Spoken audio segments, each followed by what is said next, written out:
Hello guys. मैं Virendra Kumar, instructor ज्ञान ज्योति IT college Churu.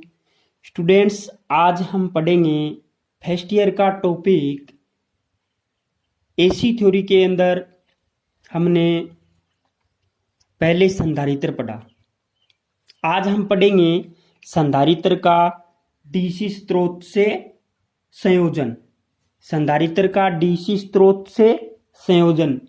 इससे पहले गाइज मैं एक बात कहना चाहता हूं कि लॉकडाउन का पालन करें, घर में रहें, सुरक्षित रहें और अपने सब्जेक्ट की तैयारी करते रहें। ओके गाइज, तो चलते हैं अपने बेसिक टॉपिक संधारित्र का डीसी स्रोत से संयोजन। हम संधारित्र का डीसी स्रोत से संयोजन करते हैं तो हमारे पास हम एक डायग्राम के द्वारा देखते हैं। ये हमारे पास एक डायग्राम है और ये क्या है, यहां पे हम एक स्विच लगाएंगे। यहां पे क्या है, डीसी स्रोत है, यानी ये कोई बैटरी है। बैटरी का प्लस सिरा, बैटरी का माइनस सिरा। और हम यहां पे कोई संधारित्र लगा देते हैं। गाइज, आप इसको और इसको एक मत समझिएगा। इसकी जो दोनों लाइनें हैं, ये जैसे संधारित्र का सिंबल होता है, ये दोनों बराबर होते हैं। और बैटरी में क्या होता है,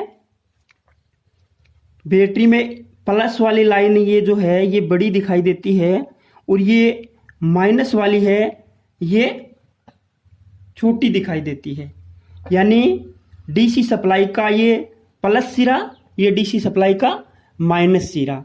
तो गाइज, हम यहां पे एक स्विच लगा देते हैं। हम यहां पे एक स्विच लगा देते हैं।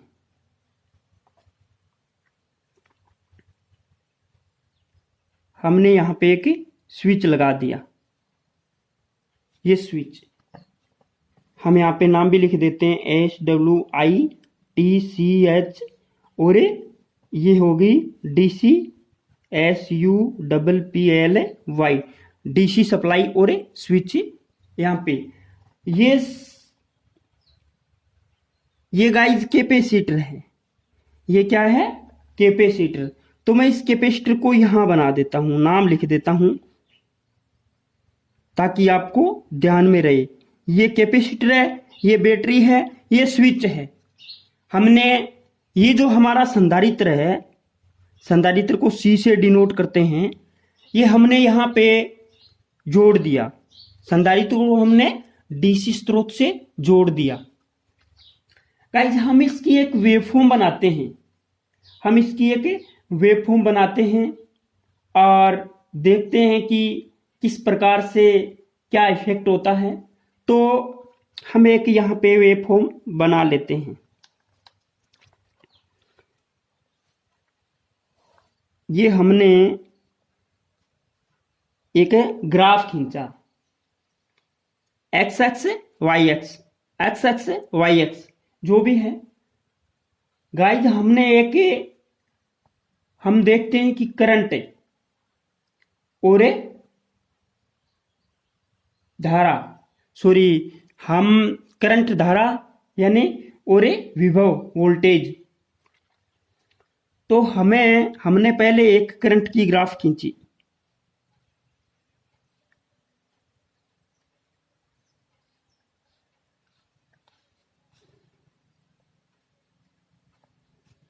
ओके गाइज, यहां पे ये जो आके रह गया वहां पे कर दिया हमने यहां पे। और एक हमने इसके बीचों बीच हम एक और ग्राफ खींच रहे हैं।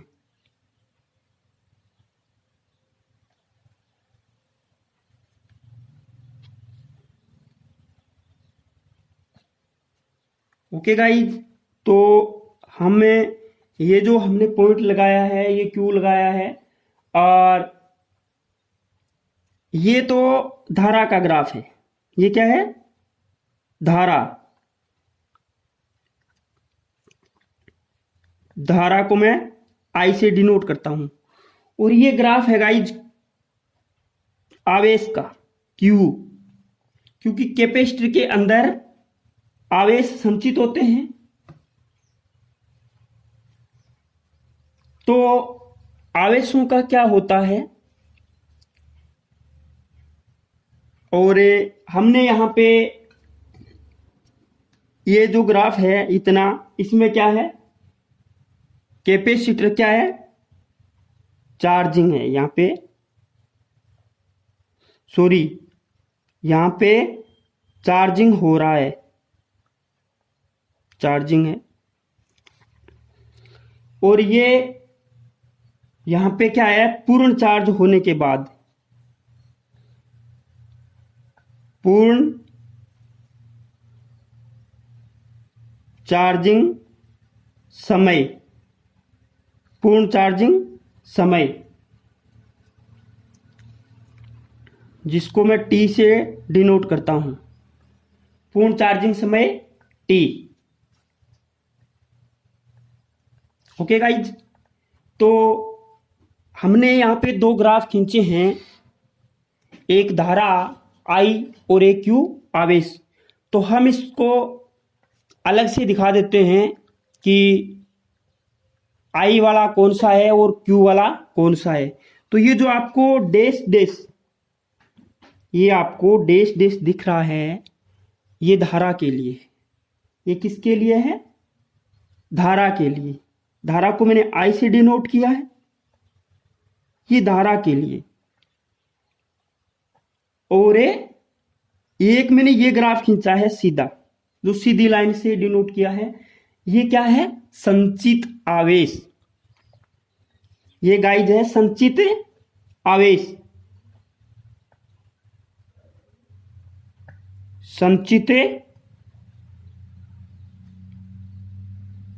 आवेश क्यू। गाइज ये थ्योरी थोड़ी डीपली है। संचित आवेश और धारा, इनके बीच में मैंने एक ग्राफ खींचा है।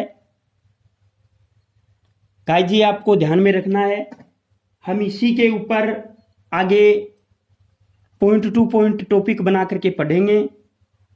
तो गाइज मैं सबसे पहले इसी डायग्राम के अकॉर्डिंग हम फर्स्ट पॉइंट पढ़ते हैं। यहाँ पे हम यहाँ पे फर्स्ट पॉइंट पढ़ते हैं इसी डायग्राम के अकॉर्डिंग। धारा, संचित आवेश, चार्जिंग के समय में धारा। यहाँ पे ये चार्जिंग हो रहा है, तो हम यहाँ पे नीचे पॉइंट टू पॉइंट पढ़ेंगे ताकि आपको अच्छा समझ में आए। चार्जिंग के समय, चार्जिंग के समय धारा आई अधिकतम, ये देखो धारा आई अधिकतम,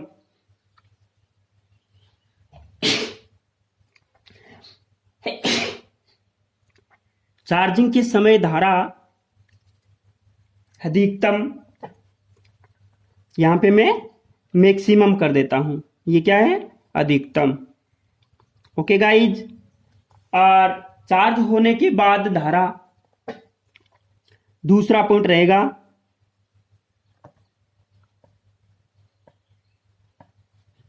चार्ज होने के बाद धारा, चार्ज होने के बाद धारा आई, आई क्या होगी?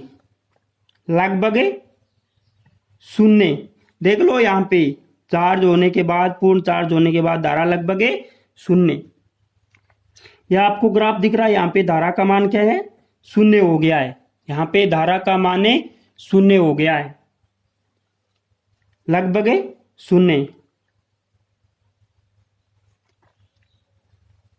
ओके, हम इसके बाद में तीसरा पॉइंट पढ़ते हैं। संधारित्र द्वारा संचित आवेश, संधारित्र कैपेसिटर, संधारित्र द्वारा संचित आवेश, संधारित्र द्वारा संचित आवेश Q आरोपित विभव के, आरोपित विभव, आरोपित विभव कौन सा होता है? दिया गया वोल्टेज आरोपित विभव के समानुपाती, आरोपित विभव के समानुपाती होता है, आरोपित विभव के समानुपाती होता है। हमें लिख सकते हैं संचित आवेश, संचित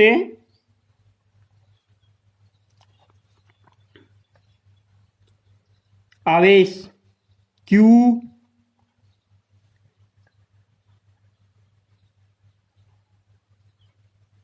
समानुपाती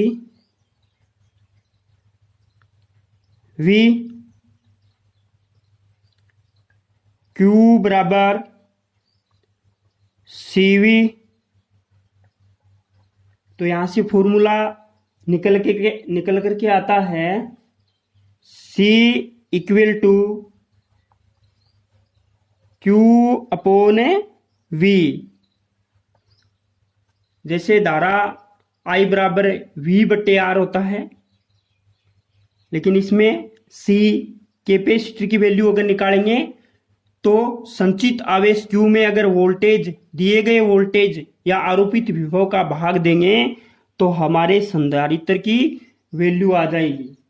ओके गाइज, तो संधारित्र द्वारा संचित आवेश से आ जाएगा कि हमारा जो संधारित्र है ये कितने आवेश को संचित कर रहा है।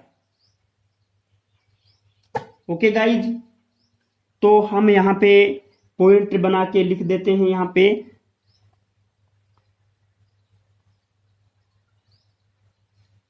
संधारित्र द्वारा संचित आवेश, संधारित्र द्वारा संचित आवेश, संधारित्र द्वारा संचित आवेश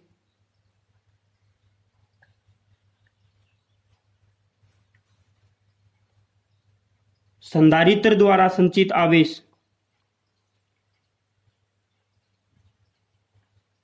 C बराबर Q बटा V, ये धारिता है, कैपेसिटी है संधारित्र की, होता है। इससे हम ये फॉर्मूला भी निकाल सकते हैं कि Q बराबर C गुणा V, ये इधर जाएगा तो गुणा में चला जाएगा, Q बराबर C गुणा V, ये मैंने पहले भी यहाँ पे लिख दिया है। ओके गाइज, हम आगे बात करते हैं संधारित्र द्वारा संचित ऊर्जा, संधारित्र द्वारा संचित ऊर्जा। अगला पॉइंट रहेगा, फॉर्मूला भी आ सकता है संधारित्र द्वारा संचित ऊर्जा को निकालने के लिए किस प्रकार का फॉर्मूला लगाया जाता है। संधारित्र द्वारा संचित ऊर्जा, संधारित्र द्वारा संचित ऊर्जा, और संधारित्र द्वारा संचित ऊर्जा, ऊर्जा एनर्जी को E से डिनोट करते हैं, ऊर्जा E। हम इसके बारे में पढ़ेंगे, संधारित्र द्वारा संचित ऊर्जा। मैंने यहां पे E लिख दिया, मैं आगे सीधा फॉर्मूला लिखूंगा, आगे मैं सीधा फॉर्मूला लिखूंगा। ओके गाइज, तो यहां पे क्या होता है, E बराबर 1/2 CV स्क्वायर, या E बराबर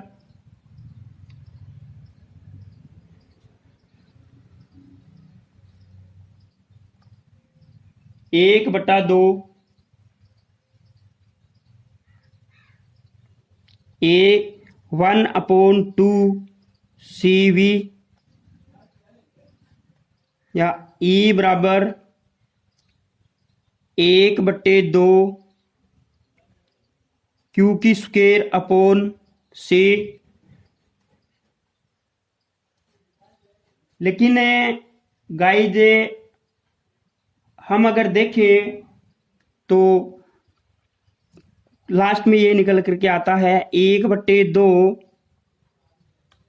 Q गुणा V, यानी जो मेन फॉर्मूला है वो ये रहेगा 1/2 CV स्क्वायर। लेकिन हम यहाँ पे अगर आगे वैल्यू निकालना चाहें, Q की वैल्यू निकालना चाहें, हमारे पास संधारित्र द्वारा संचित आवेश का पता है जो हमने Q बराबर C गुणा V से निकाला, और आरोपित विभव वोल्टेज का पता है, तो भी हमें इसका इस्तेमाल कर सकते हैं। ओके गाइज, तो आगे देखते हैं मात्रक। संधारित्र द्वारा संचित ऊर्जा, इसका मात्रक क्या हो जाएगा? इसका मात्रक, तो इसका मात्रक जूल हो जाएगा। इसका मात्रक है जूल। ओके गाइज, हम आगे देखते हैं एक फॉर्मूला हमने यहां पे बनाया E बराबर 1/2 CV स्क्वायर। ओके गाइज, ये मेन फॉर्मूला है, और ये हम अगर कुछ चेंजिंग करते हैं, फॉर्मूले को इधर उधर करते हैं, तो हमारे पास कुछ अन्य रिजल्ट निकल करके आते हैं। जैसे हमने यहाँ पे Q बराबर देखा CV, यहाँ पे C बराबर Q/V। तो गाइज हमने टॉपिक पढ़ा संधारित्र द्वारा संचित आवेश C बराबर Q/V। इसी के ऊपर भी न्यूमेरिकल हो सकता है। अगर Q का मान दे रखा है, आरोपित विभव का मान दे रखा है, तो हम C निकाल सकते हैं, और C का मान दे रखा है, आरोपित विभव का मान दे रखा है, तो हम Q निकाल सकते हैं, संचित आवेश। वैसे ही हमने आगे पॉइंट पढ़ा संधारित्र द्वारा संचित ऊर्जा का, E का, तो इसका फॉर्मूला हो जाएगा E बराबर 1/2 CV स्क्वायर। हम इसके ऊपर एक छोटा सा न्यूमेरिकल करते हैं ताकि आपको अच्छा समझ में आ सके। गाइज, हमने यहाँ पे, मैं न्यूमेरिकल बोलता नहीं हूँ, पहले लिखता हूँ ताकि आपको ध्यान में रहे। उसके बाद में हम उसको सोल्व करेंगे। 5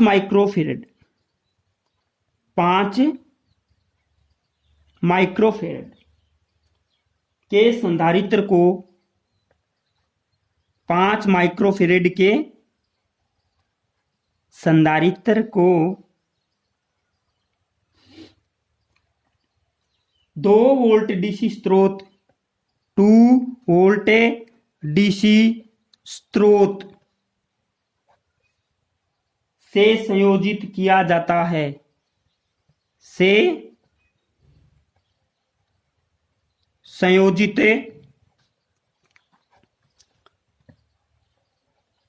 किया जाता है। 5 माइक्रोफेरेड के संधारित्र को 2 वोल्ट डीसी स्रोत से संयोजित किया जाता है। संधारित्र द्वारा संचित ऊर्जा, सीधा सा न्यूमेरिकल है, और ऐसे ही न्यूमेरिकल आपके एग्जाम में आते हैं। संधारित्र द्वारा संचित ऊर्जा, अरे कैपेसिटर द्वारा कैपेसिटर कितनी ऊर्जा को संचित कर रहा है वो बताना है। संधारित्र द्वारा संचित आवेश नहीं, संचित ऊर्जा। संचित ऊर्जा को मैंने ई से डिनोट किया है। संचित ऊर्जा क्या होगी? संचित ऊर्जा क्या होगी? तो गाइज, हमने हमारे ये इस प्रकार का एक न्यूमेरिकल आ गया। नीचे ऑप्शन मिलेंगे आपको, ऑब्जेक्टिव टाइप पेपर होता है तो 5 माइक्रोफेरेड के संधारित्र को 2 वोल्ट डीसी स्रोत से संयोजित किया जाता है। संधारित्र द्वारा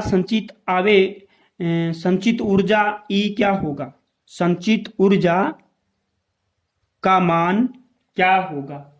तो गाइज हमने यहाँ पे फॉर्मूला देखा था, E बराबर 1/2 CV स्क्वेयर, 1/2 C गुना V स्क्वेयर। तो हमें सबसे पहले ये पूछ लिया कि संचित ऊर्जा, तो हम यहाँ पे E लिखेंगे और इसका फॉर्मूला डायरेक्ट हमें लिख देंगे। संचित ऊर्जा E बराबर 1/2 CV स्क्वेयर, C गुना V स्क्वेयर। C का वैल्यू यहां पे दे रखी है 5 माइक्रोफेरेड, वोल्टेज की वैल्यू दे रखी है 2 वोल्ट। तो हम फॉर्मूले के अंदर मान रखेंगे और हम आगे क्वेश्चन को न्यूमेरिकल को सॉल्व करेंगे। तो गाइज 1/2 सीधा रह जाएगा इंटू C 5 माइक्रोफेरेड। माइक्रो की वैल्यू होती है 10⁻⁻⁶। इससे पहली क्लास में जब हमने संधारित्र पढ़ा था तो मैंने माइक्रो की वैल्यू बताई थी। माइक्रो की वैल्यू होती है, मिली की वैल्यू होती है 10⁻³ माइक्रो की वैल्यू होती है 10⁻⁻⁶, नैनो की वैल्यू होती है 10⁻⁹, पिको की वैल्यू होती है 10⁻⁻12। तो ये माइक्रो की वैल्यू है, इसको मैं म्यू से डिनोट करता हूं। कैसे? म्यू से। इस म्यू की जगह मैंने क्या लिख दिया?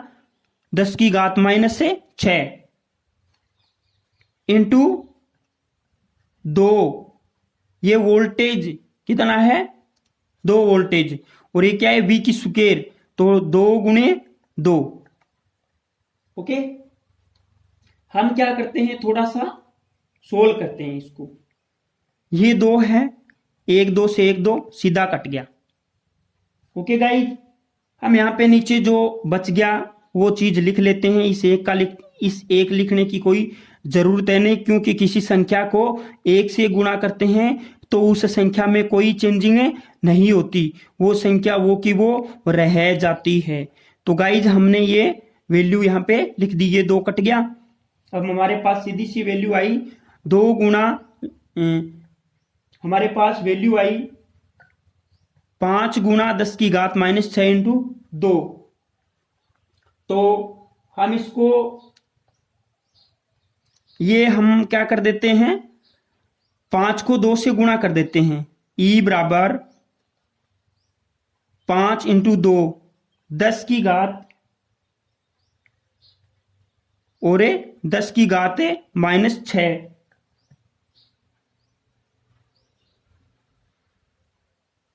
जूल। मैंने क्या बताया? मात्रा क्या होता है? जूल होता है। ऊर्जा का मात्रा क्या होता है? जूल होता है। तो हम गाइज ये लिख सकते हैं जूल, और हमने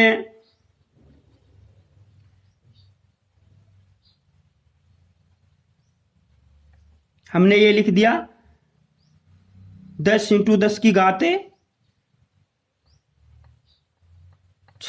जूल।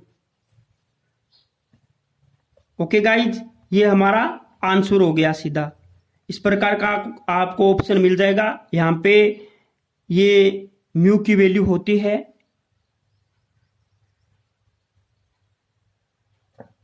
ओके गाइज,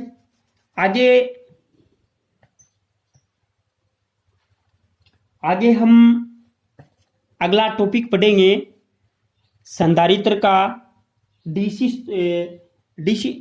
अब हमने पढ़ लिया संधारित्र का एसी स्रोत, डीसी स्रोत से संयोजन। आगे हम पढ़ेंगे संधारित्र का एसी स्रोत से संयोजन। तो गाइज एक बार मैं आपको पुनः इससे जो थ्योरी बताई है उसका थोड़ा सा रिवीजन करवा देता हूँ। इसमें आपको मुख्यतः कौन कौन सी बातें ध्यान में रखनी हैं। इस प्रकार के ही क्वेश्चन आपके एग्जाम में आते हैं। संधारित्र के बारे में, आवेश के बारे में, संचित आवेश Q के बारे में, संचित ऊर्जा E के बारे में, या कोई न्यूमेरिकल आ गया तो वो इस प्रकार का ही न्यूमेरिकल पूछा जाता है। तो गाइज इसी न्यूमेरिकल को ध्यान में रखते हुए आपको सबसे पहले देखना है कि न्यूमेरिकल में क्या दे रखा है। न्यूमेरिकल में स्टूडेंट्स पहले दे रखा है 5 माइक्रोफेरेड के संधारित्र को 2 वोल्ट डीसी स्रोत से संयोजित किया जाता है। सीधी सी बात यह है कि हमने एक ऊपर डायग्राम बनाया है। ये हमारा संधारित्र है। इस संधारित्र को हमने डीसी स्रोत से जोड़ दिया, प्लस माइनस डीसी सप्लाई। तो हमने इस संधारित्र को किससे जोड़ दिया? डीसी स्रोत से जोड़ दिया। डीसी स्रोत से जोड़ दिया। अब इस न्यूमेरिकल में सीधी सी वैल्यू दे रखी है। इसकी वैल्यू कितनी है? 5 माइक्रोफेरेड। इसकी वैल्यू कितनी है? 5 माइक्रोफेरेड। और इसकी वैल्यू कितनी है? बैटरी कितने की जोड़ी है? 2 वोल्ट की बैटरी। 2 वोल्ट की बैटरी यहां पे जोड़ दी। ओके गाइज, ये डीसी सप्लाई है। मैंने पहले लिख रखा है यहां पे डीसी सप्लाई। 2 वोल्ट की बैटरी यहां पे लगी हुई है। और हमें पूछ क्या लिया कि ये जो कैपेसिटर है ये कितनी ऊर्जा को स्टोर करता है, कितनी ऊर्जा को संचित करता है, कितनी ऊर्जा को संचित करता है। और यही हमारे कैपेसिटर की परिभाषा रहती है। कैपेसिटर की परिभाषा रहती है कि संधारित्र द्वारा आवेशों को संचित करने की जो क्षमता है, संधारित्र द्वारा आवेशों को संचित करने की क्षमता धारिता कहलाती है। क्या कहलाती है? धारिता कहलाती है। तो गाइज हमने संधारित्र के बारे में पहले पढ़ लिया है। आज हमने देखा संधारित्र का डीसी स्रोत से संयोजन। हमने इस 5 माइक्रोफेरेड के संधारित्र को 2 वोल्ट की बैटरी से जोड़ दिया। और न्यूमेरिकल में पूछा है संधारित्र के द्वारा संचित ऊर्जा E क्या होगा? संधारित्र द्वारा संचित ऊर्जा E क्या होगा? तो यहां पे E बराबर 1/2 CV square, 1/2 CV square. Okay guys, CV square. तो यहां पे हमने E बराबर इस फॉर्मूले के हिसाब से वैल्यू रख दी। 1/2 C की जगह 5, माइक्रो की वैल्यू 5 × 10⁻⁻6 और इंटू 2, ये 2 क्या है? वोल्टेज। और V की स्क्वायर है यहाँ पे, तो 2 × 2 आ जाएगा। हमने क्या किया? इस 2 को, नीचे वाले 2 को ऊपर वाले 2 से काट दिया। जो बचा वो हमने लिख दिया 5 × 10⁻⁻6 × 2। हमने इस 2 को 5 से गुणा किया। हमने इस 2 को 5 से गुणा किया। 2 पंजो 10, 10 × 10⁻⁻6 जूल, 6 जूल। ये क्या आ गई? वैल्यू आ गई किसकी? संचित ऊर्जा की, संधारित्र द्वारा संचित ऊर्जा। E बराबर 10 × 10⁻⁻6 जूल आ गई। ये हमारा क्या आ गया? इस न्यूमेरिकल का आंसर आ गया। तो गाइज इस प्रकार के न्यूमेरिकल हम पढ़ते रहेंगे। इसके बाद में गाइज अगला टॉपिक होगा हमारा, इसके बाद में अगला टॉपिक होगा संधारित्र का एसी स्रोत से संयोजन, जो हम अगले पीरियड में पढ़ेंगे। संधारित्र का एसी स्रोत से संयोजन। गाइज आप इससे का स्क्रीनशॉट ले लीजिएगा ताकि आपको कोई भी क्वेश्चन पूछना हो तो आप मुझे पर्सनल नंबर पर कमेंट करके पूछ सकते हो। ओके गाइज, आज के लिए इतना ही। थैंक्स। लॉकडाउन का पालन करें, घर में रहें, सुरक्षित रहें। थैंक्स।